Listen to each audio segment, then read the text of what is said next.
안녕하세요. 스포츠큐브의 이승용입니다.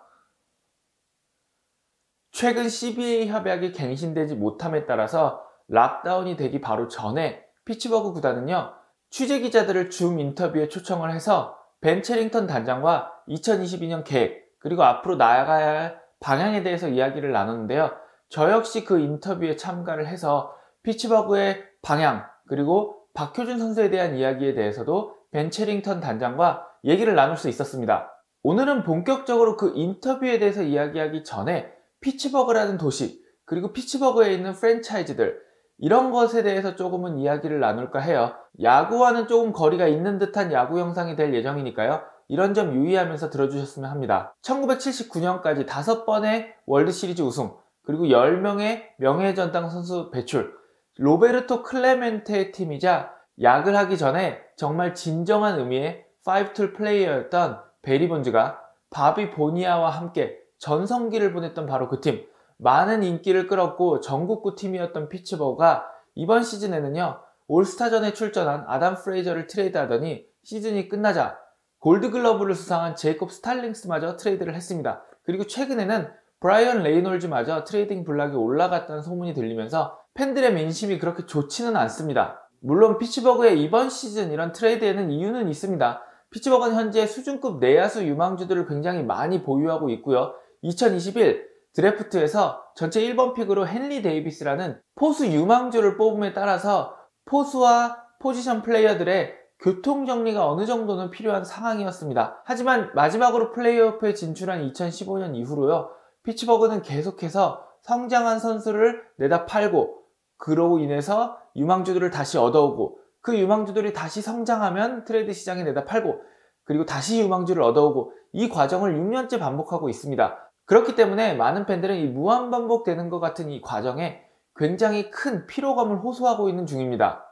철강 도시이자 다리의 도시로 유명한 피츠버그는요, 미국에서 가장 상징적인 블루컬러 도시 중에 하나입니다.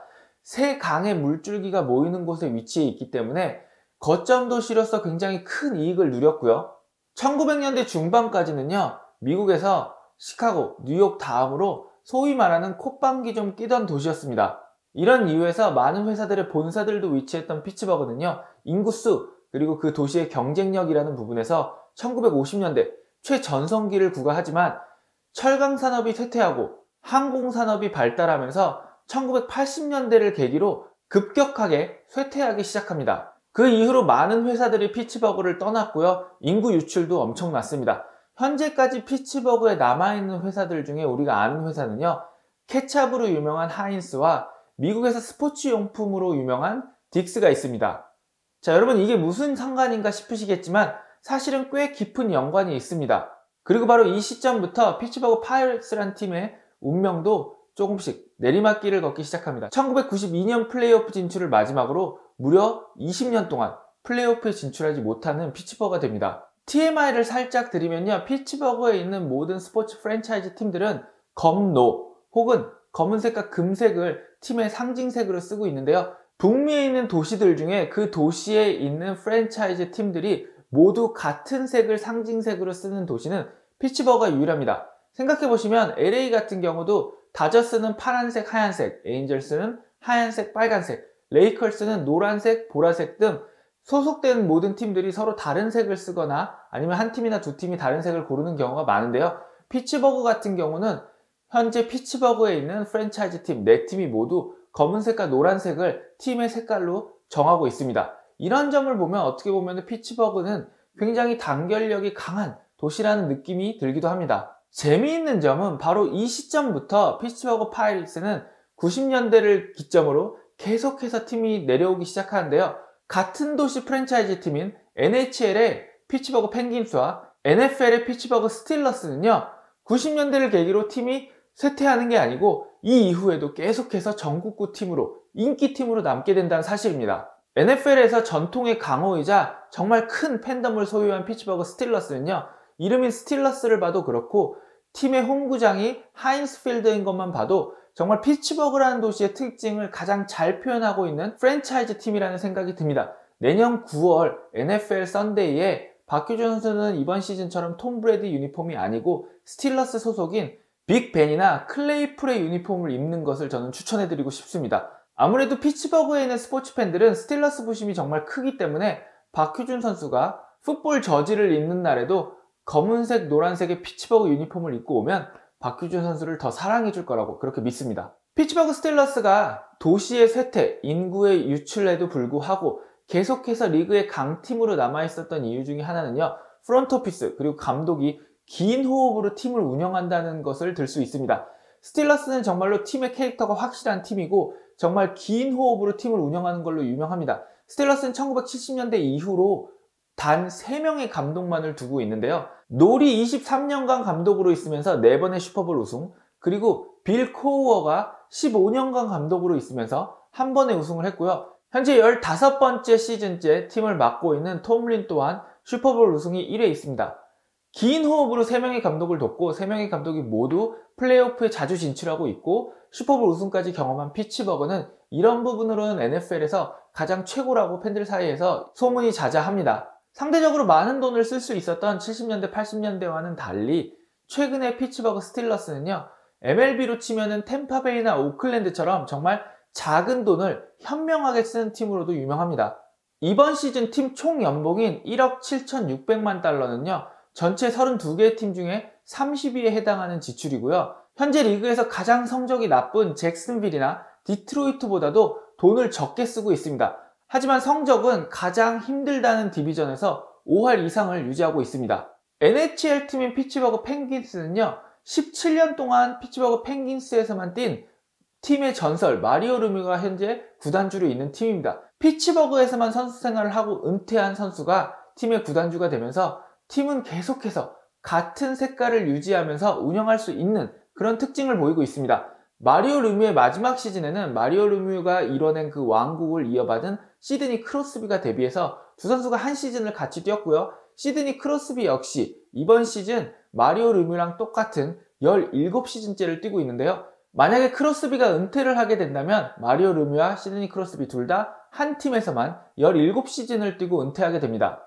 피츠버그 펭귄스는요, 이 마리오 르뮤에서 시드니 크로스비로 이어지는 33년간의 이런 왕조 시대 동안 무려 5번의 스탠리컵을 들어 올리면서 NHL 최고 명문팀 그리고 가장 팬덤이 강한 팀으로 거듭나고 있는데요.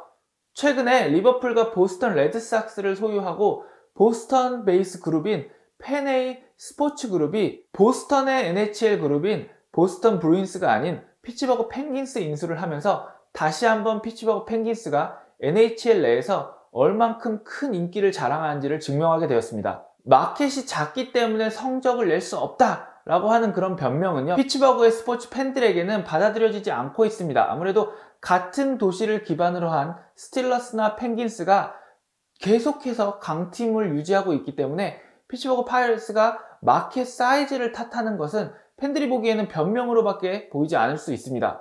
많은 팬들은 이 책임을 현재 구단주인 로버트 너팅에게 돌리고 있는데요. 사실 너팅은 구단주가 막 된 뒤에는 정말 적극적인 투자를 하고 팀의 훈련 시설에도 많은 돈을 쏟아 부으면서 팬들의 지지를 얻었었습니다. 하지만 너팅은 이 야구 구단 운영을 단지 수익을 얻는 과정으로만 보기 때문에 이런 투자가 빠르게 수익으로 전환되지 못하자 주머니를 닫고 그리고 지출을 걸어 잠그고 있는 상태입니다. 현재 피츠버그는 최소한의 지출만 하면서 수익을 올리려고 하는 그런 모습을 보이고 있습니다. 이런 이유 때문에 많은 팬들은 그를 버텀라인 밥이라고 부르는데요. 2010년대에 들어서서 많은 구단 인수 시도가 있었습니다. 구단 인수에 빠지지 않고 이름이 등장하는 마크 큐반도 인수를 시도했었습니다. 마크 큐반은요, 피츠버그 생활권으로 속해 있는 마운트 레바논 출신인데요. 아무래도 자기가 피츠버그 생활권 출신이다 보니까 피츠버그의 메이저리그 팀인 파이리스를 인수하려고 시도를 했었습니다. 마크 큐반 외에도 펭귄스를 소유하고 있는 마리오 르뮤라든지 아니면은 피츠버그 스틸러스를 소유하고 있는 토마스 툴과 같은 인물들이 계속해서 구단 인수 의사를 타진했지만 로버트 너팅은요, 계속해서 이들의 구단 인수 의사를 거절하고 아직은 팔 생각이 없다는 뜻을 밝혔습니다. 하지만 팬들의 민심을 의식했는지 2019년에는 감독을 해임하는 것으로 시작해서요, 구단의 프런트 오피스 전체를 바꾸려는 노력을 했는데요. 바로 이 과정에서 피츠버그로 온 인물이 벤 체링턴입니다. 벤 체링턴은 보스턴과 토론토에서 경력을 쌓았던 인물입니다.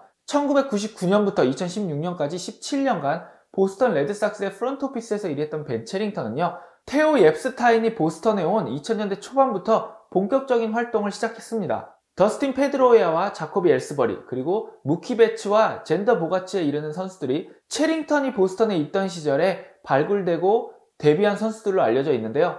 현재 보스턴을 이끌고 있는 하임 블룸이 투수 전문가라면 벤 체링턴은 상대적으로 야수 전문가로 알려진 인물입니다.